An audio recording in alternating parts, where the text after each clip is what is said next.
데살로니가 전서 5장 14절로 18절입니다.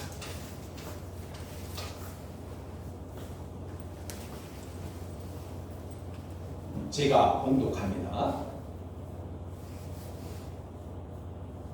또 형제들아, 너희를 권면하노니 게으른 자들을 권계하며 마음이 약한 자들을 격려하고 힘이 없는 자들을 붙들어주며 모든 사람에게 오래 참으라. 삼가 누가 누구에게든지 악으로 악을 갚지 말게 하고 서로 대하든지 모든 사람을 대하든지 항상 선을 따르라. 항상 기뻐하라. 쉬지 말고 기도하라. 범사에 감사하라. 이것이 그리스도 예수 안에서 너희를 향하신 하나님의 뜻이니라. 아멘. 데살로니가 전서 5장 14절로 18절까지 봉독했습니다. 오늘 말씀의 주제는 하나님의 뜻을 아시나요? 하나님의 뜻이 무엇인지 아십니까? 하나님의 뜻이란 무엇인가? 오늘 말씀을 통해서 피차 은혜가 되기를 원합니다. 오늘 본문의 말씀은 바울 사도의 데살로니가 교인들에게 진심 어린 사랑의 권면을 하고 있는 그런 이제 것을 알 수 있습니다. 이 사도 바울은 항상 말씀을 증거하기 전에 그 교인들을 사랑하는 자들아, 형제들아 그렇게 증거합니다. 오늘도 보니까 이제 형제들아 그러면서 말씀을 권면합니다. 오늘 말씀에 귀 기울이시면서 하나님께서 감동과 깨닫게 하심과 또 하나님의 만나 주심으로 은총을 받는 저와 여러분이 되기를 바랍니다. 오늘 4절의 말씀에 보니까 14절의 말씀에 보니까 형제들아 너희를 권면하노니 그랬어요. 그러니까 여기 형제들은 데살로니가 교우들을 말하는데 여기서 말하는 형제들은 늘 바울 사도께서 그렇게 증거했듯이 이 아들 포스로서 믿음 안에서 한 어머니의 태에서 난 형제와 같은 성도들아 라고 하는 것입니다. 그러면서 권면하기를 여기 이 권면은 이제 훈계와 격려의 의미를 가진 것이지만 여기 오늘 그런데 우리가 그 오해하지 말아야 할 것이 있습니다. 여기서 보니까 이렇게 말합니다. 권면할 때에 훈계와 격려를 가지면서 이제 여기 그 격려라는 것은 원래 여러분 이 단어의 뜻으로 보면 이제 곁으로 부른다 그런 뜻입니다. 파라칼레오예요. 그러니까 곁으로 부른다. 그런데 우리말은 이제 이것을 권면이다라고 이제 번역을 했죠. 그러니까 원래 곁으로 부른다는 것은 친밀한 사람, 가까운 사람, 사랑하는 사람들을 곁으로 부르지요. 친하지 않고 친밀감이 없는데 곁으로 서로 부르나요? 그러니까 이것은 지금 권면한다라는 것은 곁으로 불러서 이제 하나님의 말씀으로 권면한다 그런 이제 뜻이죠. 그래서 바울 사도는 계속해서 그리고 말하기를 게으른 자들을 권계하며 그러니까는 친밀한 자들을 곁으로 불러서 하나님의 말씀으로 권면할 뿐 아니라 여기 오늘 말씀해 보니까 게으른 자들을 권계하며 그랬어요. 그런데 이 권계라는 것은 우리말로서 좋게 순화를 시켜서 의미적으로 순화를 시킨 것이지 원래는 이 권계한다라는 것은 뭐냐면 경고한다, 충고한다 그 말이에요. 그러니까 지금 바울 사도께서 게으른 자들에게는 충고를 하고 그 다음에 경고를 한다 그 말이에요. 그러니까 권면하면 좀 다르죠. 곁으로 불러서 말씀으로 권면한 것과 이거는 충고하고 이제 경고하였다. 그런데 여기 우리가 오해하지 말아야 합니다. 무엇을요? 여기 게으른 자들아 그랬는데 이 게으른 자들이 부지런한 자하고 반대되는 게으름이 아니에요. 그러니까 이거를 우리말 성경은 이렇게 봐서 이게 부지런에 반대된 그 게으름 피는 자들, 게으름쟁이들을 말하는구나 라고 생각할 수 있는데 의미가 전혀 다릅니다. 여기는 뭐라 그러면 아타토스 그랬어요. 이 게으른 자들아 그린 것에는 아타토스 그랬는데 이게 무슨 뜻이냐면 부질서한 자들, 그 질서에서 벗어난 자들을 말하는 거예요. 그러니까 이 게으른 자라 그런 것이 전혀 다른 뜻이죠. 그러니까 질서에서 벗어난 자, 그리고 그 무질서한 자들을 지금 충고하고 그리고 경고한다 그 말이에요. 그래서 이게 충고하고 경고하기를 뭐라고 하느냐, 여기서 그러면은 충고하고 경고하는 것을 무엇을 충고하고 경고하는 것이냐, 무엇이 질서에서 벗어나고 무질서한 것이 되었냐 그 말이에요. 이것은 여러분 제가 그 말씀을 증거할 때에 지금 데살로니가서를 강의하면서 몇 주를 무엇을 말씀하셨죠? 말씀을 드렸죠? 하나님께서 하시는 심판과 그 다음에 그 예수님께서 강림하시는 예수님이 신랑으로 신부를 데려다 오시는 재림과 강림이 무엇인가, 그리고 예수 그리스도께서 강림하시기 전에 일어나는 하늘과 땅에서 징조들과 그리고 모든 일어나기 전에 있었던 일들은 무엇이냐, 그리고 때는 언제냐, 시기는 언제냐, 이거에 대해서 증거했어요.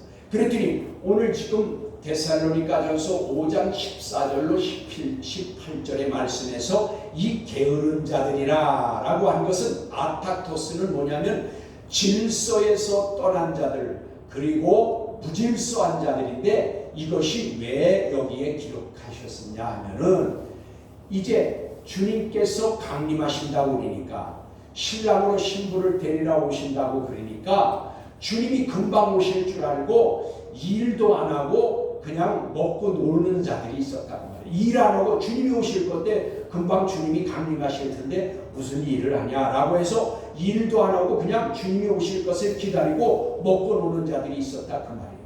이것을 지금 사도 바울이 경고하고 이것을 지금 충고한다 그 말이에요. 경고하고 충고하는 내용이 하나님의 말씀을 잘못 오해해서 그냥 일도 안 하고 먹고 노는 자들, 주님이 오실 건데 뭘, 이 말씀을 준비하다가 설교를 준비하다가 문득 생각난 것이 있어요. 뭐예요? 이장님 목사, 이장님 그 사건이 있었죠. 뭐예요? 휴거가 일어난다고 해서 1982년인가 그 연도는 자세히 생각 안 하는데 한 20여 년 전에 그런 일이 있었어요. 휴거가 일어난다고 그러니까 뭐 여자들은 하얀 옷을 입고 뭐 삼각산이니 뭐 지리산에 들어가서 주님 오시면 맞이한다고, 그리고 일도 안 하고 다 그렇게 한 그런 사람들도 있었다 그 말이에요. 그리고 주님이 오신다고 그러니까 이단들은 주님이 오실 건데 하나님의 복음을 전하기 위해서 다 재산을 바치라고 해가지고 또 재산을 또 다 바쳐서 그 이단과 사이비들은 또 그렇게 한 것이 있었다 그 말이에요. 그런데 이장님이 그 예수님께서 오신다는 그 휴거의 사건이 일어나지 않았다 그 말이에요. 여러분 지난주에 제가 하나님의 말씀을 증거할 때 뭐라고 했어요? 때와 시기는 아무도 모른다고 했어요. 그건 하나님만 아시는 거예요. 그러나 주님께서 말씀하시기를 그 오실 때는 언제냐? 카이로스, 하나님의 시간, 그 점을 딱 찍는 그 순간, 오시는 순간, 그거는 이제 도둑과 같이 오시기 때문에 아무도 모른다. 그러나 깨어있는 자들은 주님을 맞이할 수 있다. 깨어 있어야 주님을 맞이할 수 있다라고 증거했어요. 그런데 여기 지금 이 데살로니가 교회 중에서 주님이 오실 것을 기다린다고 하면서 일도 안 하고 교회의 질서에서 떠난 자들, 정상적인 신앙의 생활에서 떠난 자들이 있었다 그 말이에요. 지금 그것에 대해서 경고하고 충고하는 것입니다. 오늘날도 마찬가지예요. 여러분 말씀을 제대로 깨닫지 못하고 말씀을 알지 못하면 이단과 사이비가 미혹하는 데 넘어가고 거짓 선지자들, 거짓 교사들, 그러니까 목회자들 중에서도 교인들을 현혹시켜서 이제 그 인본주의로 하는 자들이 있다 그 말이에요. 그래서 무슨 이제 뭐 교회라고 하지만 조금 잘못 신비주의로 빠지고 잘못 빠져가지고 이상하게 그 정통적인 우리 기독교의 그 예수 그리스도의 말씀 안에 있지 아니하고 떠난 자들이 있다 그 말이에요. 지금 사도 바울이 그것을 지금 경고하고 충고하는 것입니다. 그래서 이것은 무질서한 자들이라는 것은 대열에서 벗어난 자들, 이것을 지금 경고하고 충고하는 것입니다. 그래서 여러분 이제 올바른 신앙생활에서 벗어난 잘못된 자들은 이제 그런 자들을 지금 사도 바울은 이제 경고하고 있는 것입니다. 교회 안에서 이런 자들은 나쁜 영향을 끼친다 그 말이에요. 여러분 좋은 것은 잘 영향을 안 받아요. 선한 일, 착한 일, 그리고 선행 이런 것들을 아무나 따라하지 않아요. 그거는 아무나 하지 못해요. 왜냐? 그것을 하기가 힘들어요. 선한 일, 아름다운 일, 사랑을 베푸는 일, 구제하는 일, 남을 도우는 일, 이거는 아무나 못해요. 믿음이 있고 사랑이 있는 자들이 이런 것을 할 수 있는 거예요. 그런데 나쁜 일들은요 금방 따라해요. 여러분 제가 자주 쓰는 그런 예화지만 여러분 깐깐한 아이들 있죠. 나서 이제 이 돌도 채 안 된 애들, 말 막 배우기 시작하는 애들, 여러분 엄마 아버지가 뭐라고 시켜요? 감사합니다, 네 고맙습니다 이렇게 가르쳐요. 그렇게 해야 된다 어른이 얘기하면 그걸 가르쳐도 잘 안 해요. 그런데 가르치지도 않은 말, 엄마 아버지나 할아버지나 할머니가 하는 얘기를 귀담아 들었다가, 아니 귀담아 들었는지 어땠는지 어쨌든 어느 날 보면 갑자기 욕을 해요. 어른들이 한 것을 가르치지도 않았는데 자기가 듣고 그것을 따라한다 그 말이에요.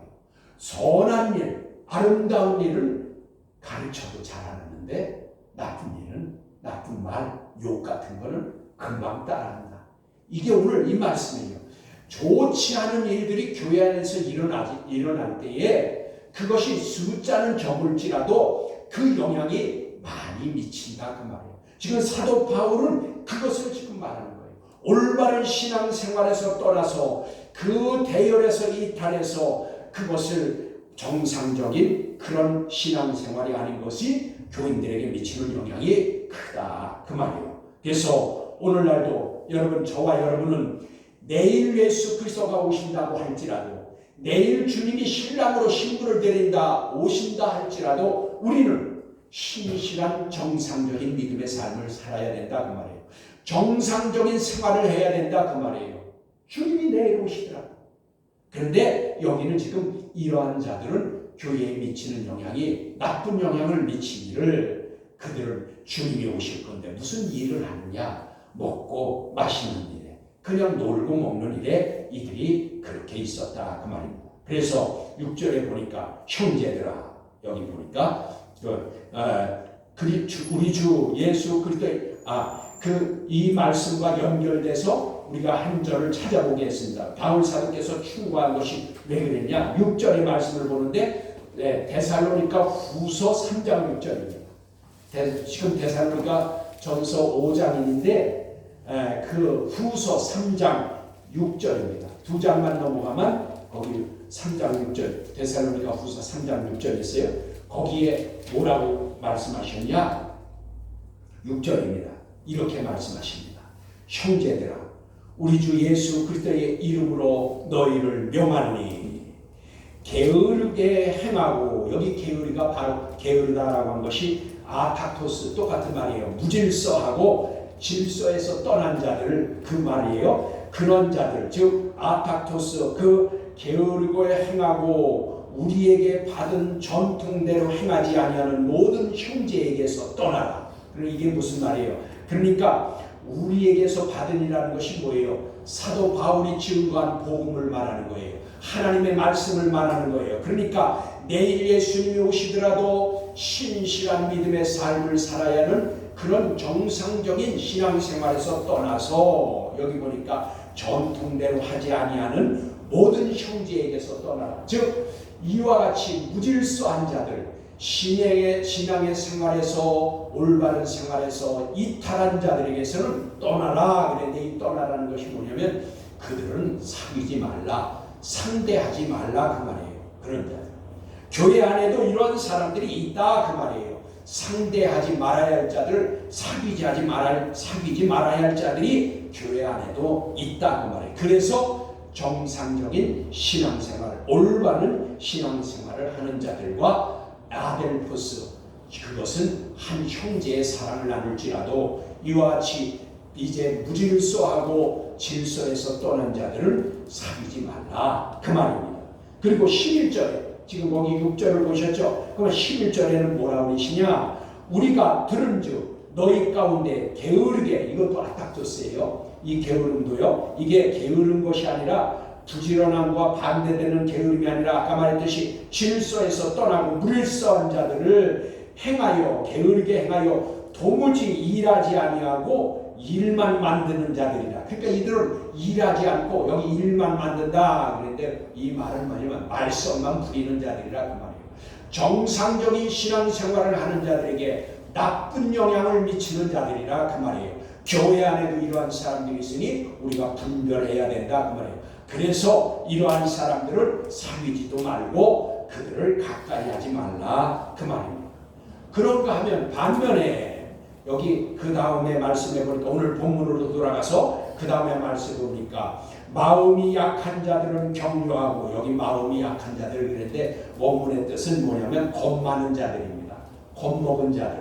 그러니까 예수님이 오신다 그러니까 그 예수님이 오신다 그리고 일도 안 하고 저렇게 그냥 노는 사람들이 있고 예수님이 곧 오실 거다 그러고 저러고 있으니까 그것을 보고 겁먹은 그러한 성도들이 있었다 그 말이에요. 그러니까 교인들 중에서도 이와 같이 마음이 약한 자들을 그러한 사람들이 있으면 나쁜 영향을 받아서 이와 같이 겁을 먹는다 그 말이에요. 여기 우리말에는 마음이 약한 그랬지만 이것은 원문의 뜻은 겁 많은 자들, 겁먹은 자들 그 말이에요. 겁먹은 자들은 격려하고 그 다음에 힘이 없는 자들은 붙들어주며, 여기 힘이 없자 그런 것은 믿음이 약한 자들이라고 생각하면 됩니다. 여기 마음이 약하고 믿음이 약한 자들, 이 힘없는 자들은 붙들어주며 모든 사람에게 오래 참으라. 그러니까 이거 뭐예요?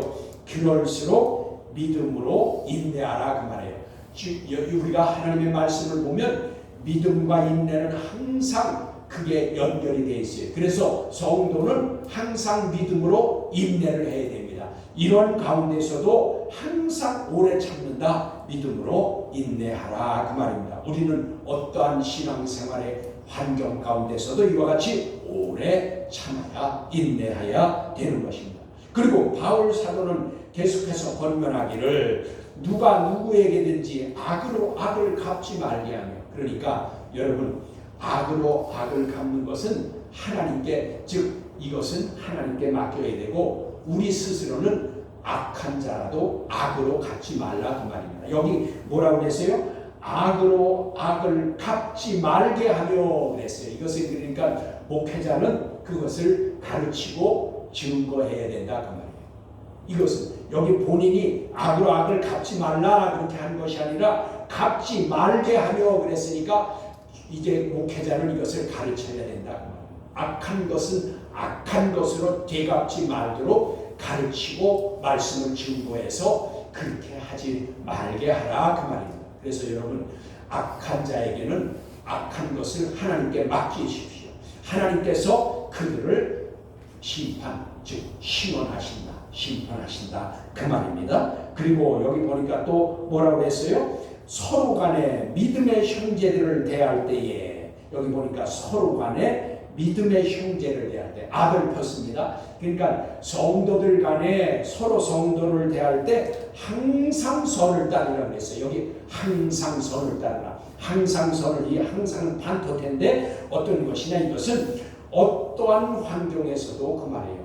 어떤 환경에서도 어떻게 선을 따르라 그랬는데, 선한 것은 다 알지요. 착한 것을 선한 것이라고 하죠. 그런데 이것을 따르라 그랬는데 이 따르라는 것이 이게 디오케테라고 했어요.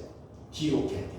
이 디오케테라는 것은 뭐냐면은 사냥개가 사냥감을 따라가는 것을 디오케테. 그러니까 사냥개가 사냥감을 따라 쫓아가는 것 같이 우리가 선을 쫓아가는 말이에요. 이 말은 뭘까요? 여러분, 그냥 선을 행해도 좋고 안 해도 좋고 그 말이 아니에요. 여기 보니까 믿음의 형제들 간에는 서로 사랑하기를, 선한 일을 베풀기를 어떻게 하라? 서로 선을 따르라 그랬는데, 이것이 사냥감을 쫓아가는 사냥개와 같이 뒤돌아보지 아니하고 좌우로 돌아보지 않고 전심으로 따라간다 그 말이에요. 여러분, 우리가 텔레비나 이런 데 볼 때 봐요. 그 사냥개가 사냥감을 따라갈 때 얼마나 그냥 쫓아가기를 최선을 다해서 그냥 달려가잖아요. 우리 신앙생활도 선을 행할 때에 이렇게 하라는 거예요. 그렇게 권면하는 것입니다. 그러면서 오늘 16절의 말씀에 이렇게 합니다.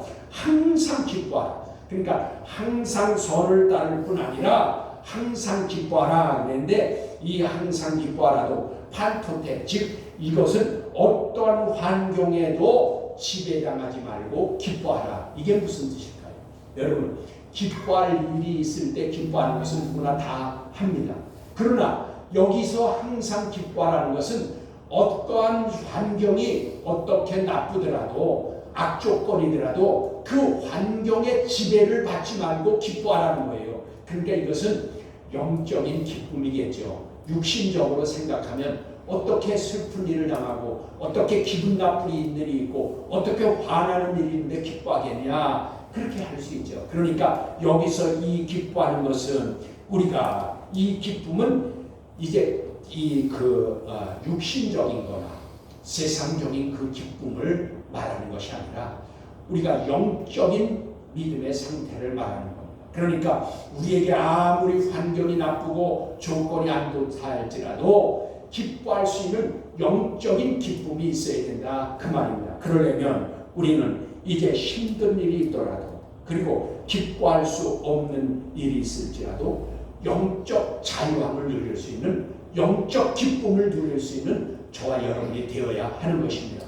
이것이 쉬운 것이라면 어떻게 이것이 하나님의 뜻이라고 하겠어요. 이 하나님의 뜻을 이루려면 우리가 어려운 환경에서도 이와 같이 할 수 있어야 된다 그 말입니다. 그리고 여기 보니까 17절에 쉬지 말고 기도하라 그랬어요. 이 쉬지 말고 기도하라 라는 것은 우리가 잘못 생각하면 하루 종일 기도하라는 뜻이 아니에요. 쉬지 말고 기도하라는 거. 믿음 생활 잘하고 믿음 좋은 사람들이라면 하루 종일 기도하라는 얘기인가요? 오해하지 마십시오. 이 성경의 뜻은 그 말이 아닙니다. 여기 쉬지 말고 기도하라 라고 했는데, 이 쉬지 말고 기도하라는 뜻은 디알레 임토스 그랬어요. 이것은 뭐냐면 세 개의 단어가 하나가 된 거예요. 아는 이제 부정어예요. 그 다음에 디아는 무엇을 따르다 그런 뜻이고, 그 다음에 귀도스가 그것이 합쳐진 건데, 귀도스는 끝이 없는, 저 바닥이 없는 그런 뜻이에요. 그런데 이것이 한 단어로 합쳐져서 아디알레임토스 그랬는데, 이건 뭐냐면, 이 뜻은 뭐냐면 이것은 이제 끝까지 포기하지 말고 그 다음에 중단 없는 기도를 말하는 거예요. 쉬지 말고 기도하라 이런 뜻은 하루에 10시간, 8시간, 3시간, 4시간 기도하라 이런 뜻이 아니에요. 여러분, 그렇게 기도하다 보면 어떻게 우리가 일상적인 생활을 해요? 그 뜻이 아니고, 이 단어의 원래 뜻은 중단 없이 포기하지 말고 끝까지 기도하라는 뜻이에요. 시간적으로 몇 시간씩 기도하라는 것이 아니라, 저와 여러분 이 말씀을 오해하지 마시고, 그래서 보면은 그 서점에 나와 있는 책 중에서도 보면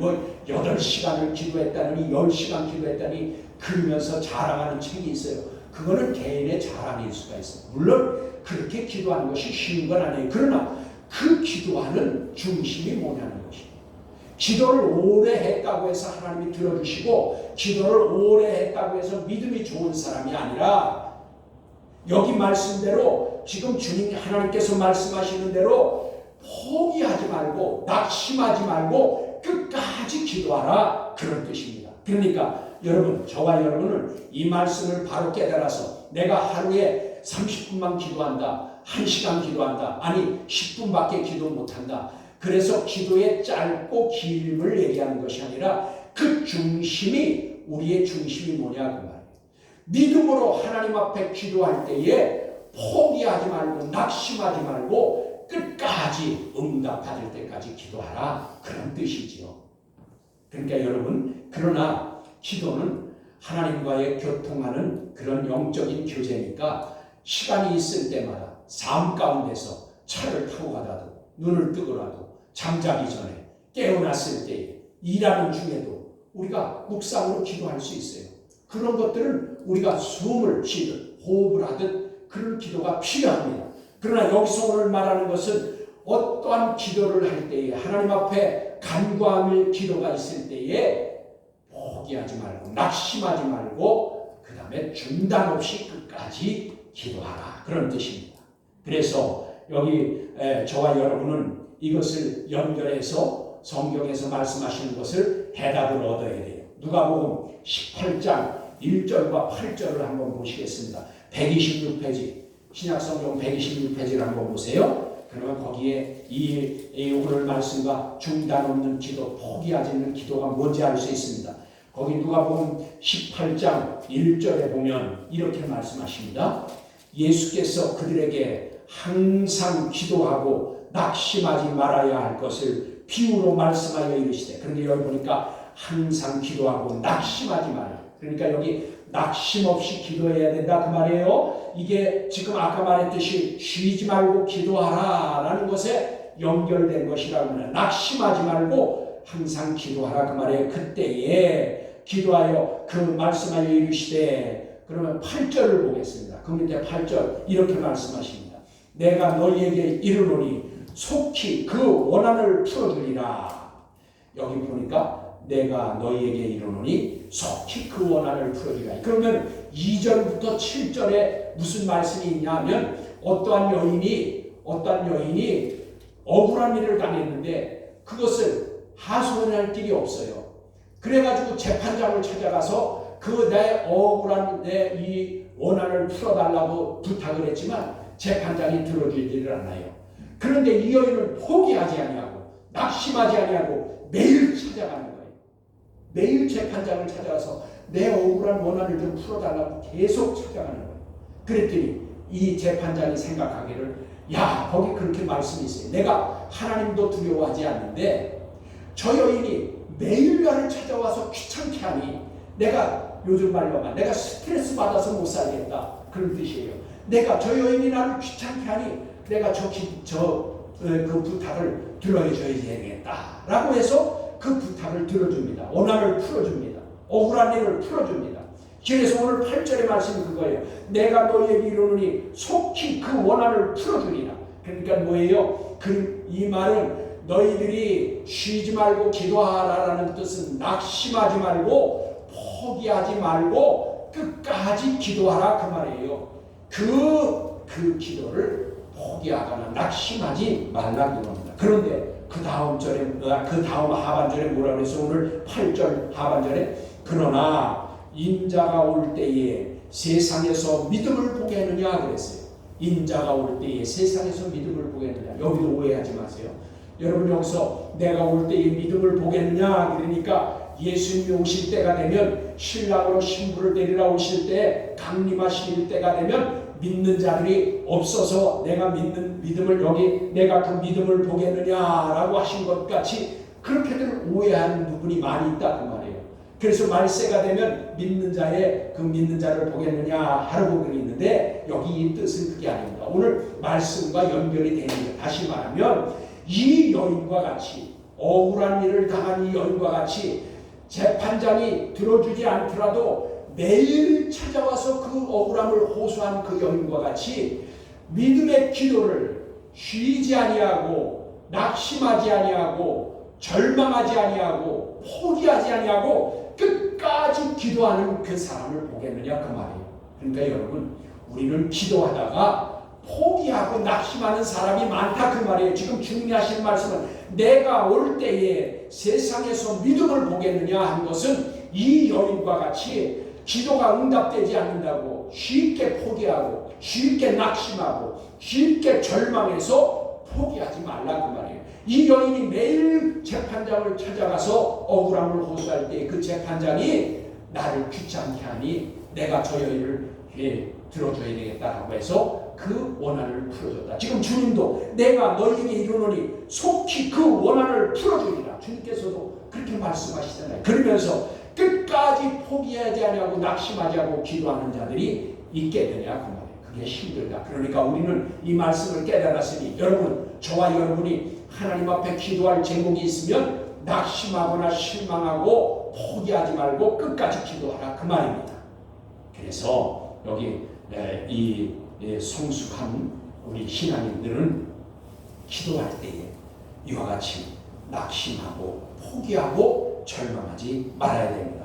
그래서 이제 성경에 보면 이제 그 하나님 중심의 삶을 사는 성숙한 기도를 하는 성도들의 이게 예가 나와 있습니다. 잠언 15장 8절을 보면 이렇게 말씀하십니다. 잠언 15장 8절에 악인의 제사는 여호와께서 미워하셔도 정직한 자의 기도는 그가 기뻐하십니다. 여러분, 여기 악인의 제사는 뭐예요? 악한 자가 드리는 예배를 말하는 거예요. 근데 여기 제사는 원래 시브리어로 제바흐 그랬는데 이것은 희생제물, 즉 너희가 소를 드릴지라도 그 말이에요. 너희가 제사할 때 소를 드릴지라도 여호와께서는 미워하신다 그 말이에요. 어떤 사람은 악인의 제사는 악인이 소를 드려도 하나님은 그것을 미워하신다는 거예요. 하나님은 제물을 기뻐하는 게 아니라 그 드리는 사람이 어떤 사람이냐를 중요시 여기는 거예요. 그러니까 악인은 소를 드려도 하나님은 기뻐하시지 않는 거예요. 악인이기 때문에. 악인을 여기 보니까 미워하시네요.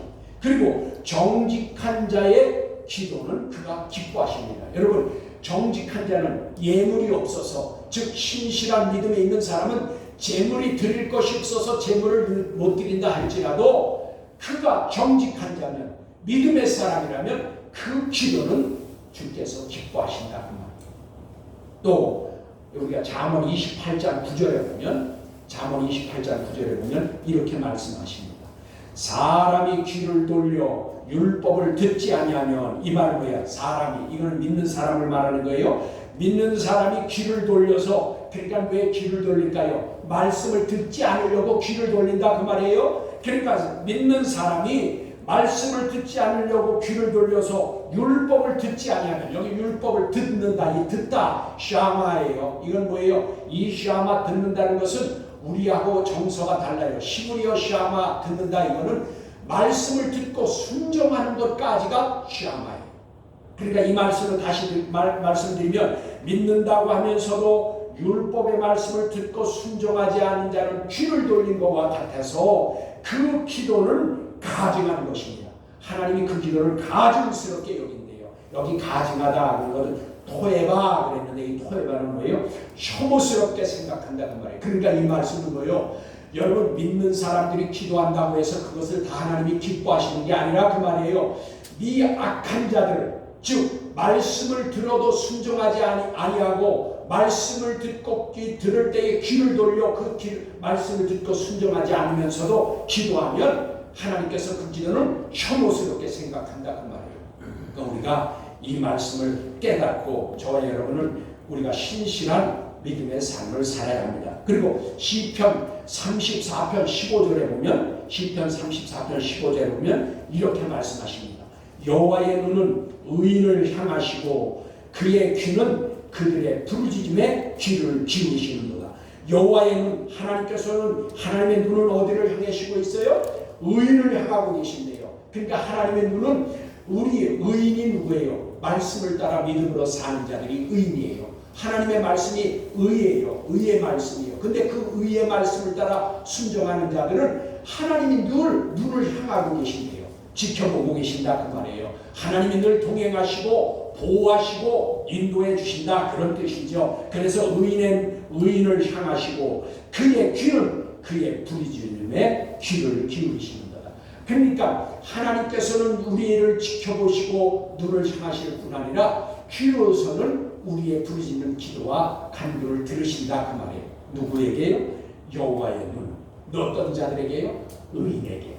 하나님의 말씀을 따라 순종하고 믿음으로 살려는 자들에게는 하나님이 이와 같이 하신다. 그래서 오늘 18절에 보니까 오늘 본문 18절에 범사에 감사하라 라고 있어요. 이 범사에 감사라는 뜻은 모든 것에 감사라는 것입니다. 어느 것은 감사하지 않고 어느 것은 감사하고 이렇게 구분해 놓지 말라. 뭐냐? 어떤 환경에서도 감사하라 그 말이에요. 어떤 환경에서도. 그러니까 온갖 생활 가운데서 감사라는 것입니다. 여러분, 우리에게 감사한 일이 있을 때 감사하는 것은 누구나 다 할 수 있습니다.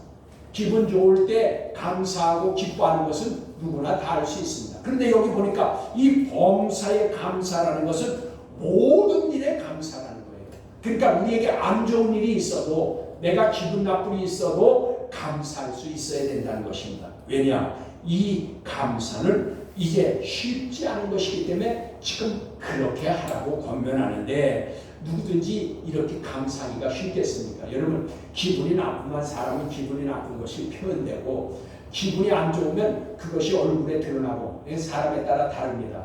이제 저 같은 경우에는 기분이 나쁘면 얼굴에 금방 표현이 됩니다. 감추지를 못해서요.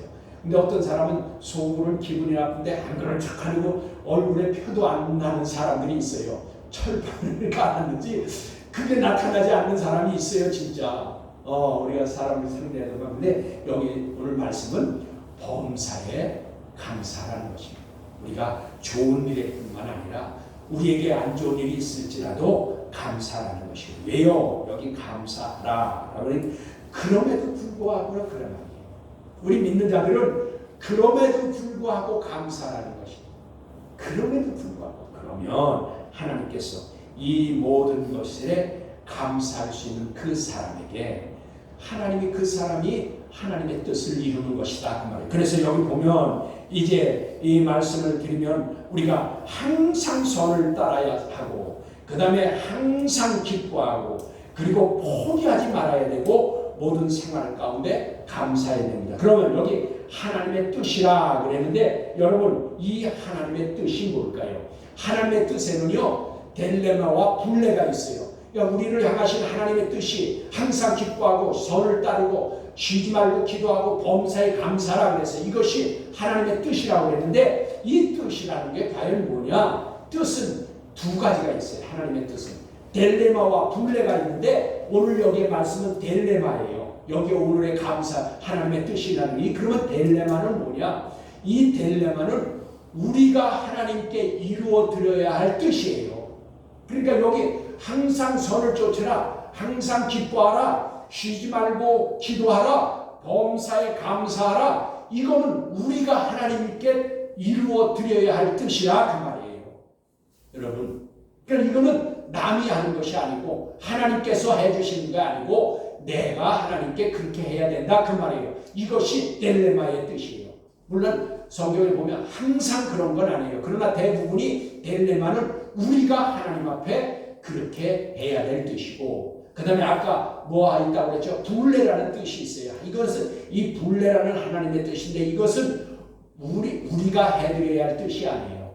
하나님께서 주권적으로 이루는 뜻이에요.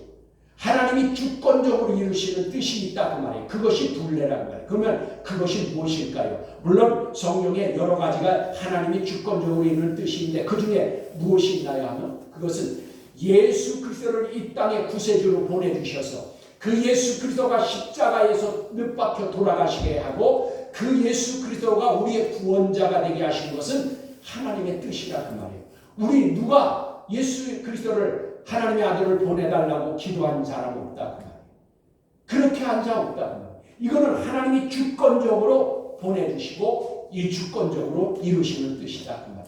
그러니까 저와 여러분은 오늘 이 말씀 우리가 하나님께 이루어 드려야 할 이 뜻을 이루어 드려야 됩니다. 오늘 본문의 말씀과 같이 우리 매일매일의 믿음의 삶을 통해서 이루어야 될 뜻이 바로 딜레마, 이 하나님의 뜻, 항상 선을 쫓고 항상 기뻐하고 쉬지 말고 기도하고 범사에 감사하는 것이 우리가 하나님께 이루어 드려야 할 뜻입니다. 저와 여러분은 예수 그리스도 안에서 이와 같이 하나님의 뜻을 이루어 드리는 저와 여러분이 되기를 간절히 소망합니다.